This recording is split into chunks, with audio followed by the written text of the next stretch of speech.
क्या आत्माएं सच में हमें देखने आती हैं? ये कहानी एक बेटे की है जिसने अपने पिता के अंतिम दिनों में अजीबोगरीब घटनाओं का सामना किया। सपनों में पूर्वजों का आना, कमरे का अचानक ठंडा हो जाना और रहस्यमयी मेहमानों के लिए चाय बनाने की फरमाइश। क्या ये सब सिर्फ एक संयोग था या फिर कुछ और? आइए जानते हैं। ये कहानी अमन की है। ये सारी कहानी सितंबर 2024 से शुरू हुई और अब तक कुछ लोगों के लिए ये विजिटेशंस जारी है। अमन बताते हैं कि उनके पापा की मौत इस कहानी को बताने के 45 दिन पहले हुई थी। उनकी मौत से 1 महीने पहले अमन के पापा को एक अजीब सपना आया और उन्होंने अगले दिन अमन को बताया कि उनका समय नज़दीक आ रहा है और उसे इसके लिए तैयार रहना चाहिए। अमन का परिवार हमेशा से सीधा साधा रहा है, बिना किसी बकवास के हर बात को सीधा सीधा बोलने वाला। अमन के पापा ने जब अमन को ये बताया कि उनके ताया जी उनके सपने में आए थे, इसका मतलब उनके पिता के बड़े भाई सपने में आए और उनसे कहा कि तुम्हारा समय पूरा हो गया है, मैं तुम्हें लेने आया हूँ, तैयार हो जाओ। ये सुनकर पहली बार अमन को अजीब लगा, लेकिन 2 दिन बाद अमन अपने मन को इसके लिए तैयार कर लिया। अमन के पापा को अपनी बाइक्स का बहुत शौक था, लेकिन उन्होंने तुरंत ही उन्हें बेच दिया क्योंकि उनको यकीन हो गया था कि उनका समय आ गया है। उनकी तबीयत वैसे भी बहुत ख़राब थी, लेकिन उनका जज्बा इतना मजबूत था कि वो तकदीर का मजाक उड़ा दे। धीरे धीरे उनका बैलेंस बिगड़ने लगा और वो बार बार गिरने लगे। वो इतने मोटे थे कि उन्हें उठाने के लिए अमन को कम से कम 4 लोगों की मदद चाहिए होती थी। उन दिनों सिर्फ अमन ही उनके साथ था, इसलिए एम्बुलेंस बुलाना, उनका ध्यान रखना, नौकरी भी चलाना और इन सब में अपने होश हवास संभाले रखना, सब कुछ अमन के ऊपर था। हर शाम अमन के पापा अपने रूम में बैठकर 2-3 ड्रिंक्स लेते और हमेशा की तरह उनके कमरे में 2-3 खाली कुर्सियाँ होती थी।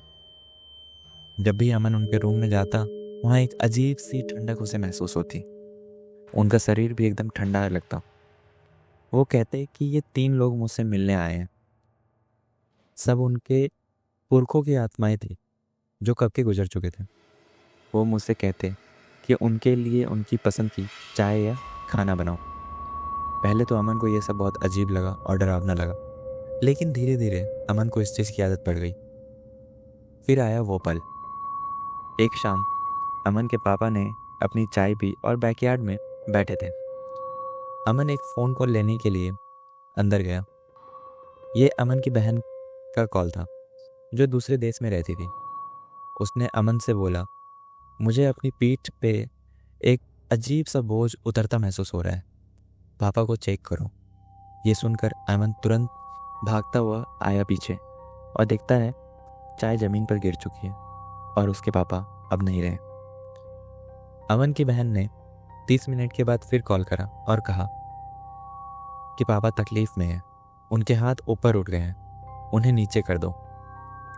जब अमन देखता है तो उनके हाथ वाकई ऊपर थे और जितनी भी कोशिश कर ले वो नीचे नहीं हो रहे थे। ये सब देखकर अमन बहुत ज़्यादा डर गया।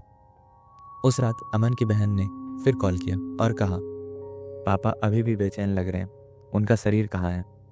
अमन ने बताया कि उनका शरीर अब एक मॉर्चरी फेज में है और अगले दिन अंतिम संस्कार होगा। अब सफ़र चालू होता है एक अलग। अगला दिन अमन ने उनका अंतिम संस्कार कर दिया। उसके बाद बहुत ही अजीब घटना घटी। अमन की माँ को एक कॉल आई जो कि अमन के पापा के कज़न भाई विराट की पत्नी ने करा था। उसने बताया कि विराट हॉस्पिटल में एडमिट हो गए हैं और वो बार बार कह रहे हैं कि सचिन, अमन के पापा का बदला हुआ नाम, मुझे लेने आए हैं, मेरा समय आ गया है। उनका परिवार इस बात से इतना घबरा गया था कि उन्होंने कंफर्म करने के लिए कॉल करा अमन से पूछते हैं कि तुम्हारे पापा कैसे हैं। लेकिन सच तो ये थी कि अमन के पापा की डेथ हो चुकी थी और शायद अमन को ये लग रहा था कि उसके पापा की आत्मा शायद विराट को लेने आई है और वीकेंड तक विराट की भी मौत हो जाती है। फिर उसके बाद एक अगली मौत का संदेश मिलता है। विराट की मौत के बाद उनकी बहन महक, जो यूके में रहती थी, उनके अंतिम संस्कार के लिए आती है। जब वो आ रही थी तो अपने फ्लाइट में सोती है और सोते वक्त उसे एक सपना आता है। उस सपने में वो देखती है कि सचिन और विराट दोनों उससे मिलने आए हैं और ये सपना इतना ज़्यादा रियल था कि वो डर गई। कुछ दिनों बाद महक की भी तबीयत खराब होने लगती है और उसका परिवार कह रहा है कि वो बार बार सचिन और विराट का जिक्र करती है।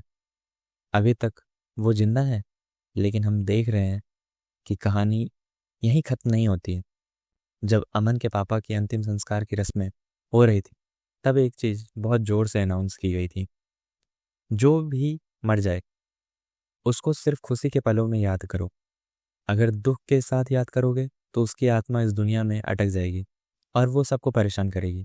शायद इसलिए अमन ने उसके पापा की मौत की खबर किसी को नहीं बताई, ताकि उनकी आत्मा शांति से अपने अगले सफ़र के लिए तैयार हो सके। लेकिन जो कुछ भी अमन ने देखा, महसूस किया और झेला, वो एक ऐसी सच्चाई है जो आज भी अमन को डराती है। क्या ये सच में आत्मा का सफ़र था या सिर्फ एक सोच? क्या सचिन, विराट, अब महक सभी इस चैन का हिस्सा बनने वाले थे, या ये सिर्फ वक्त ही बताएगा? इसी तरह की कहानियाँ सुनने के लिए हमें सब्सक्राइब करें।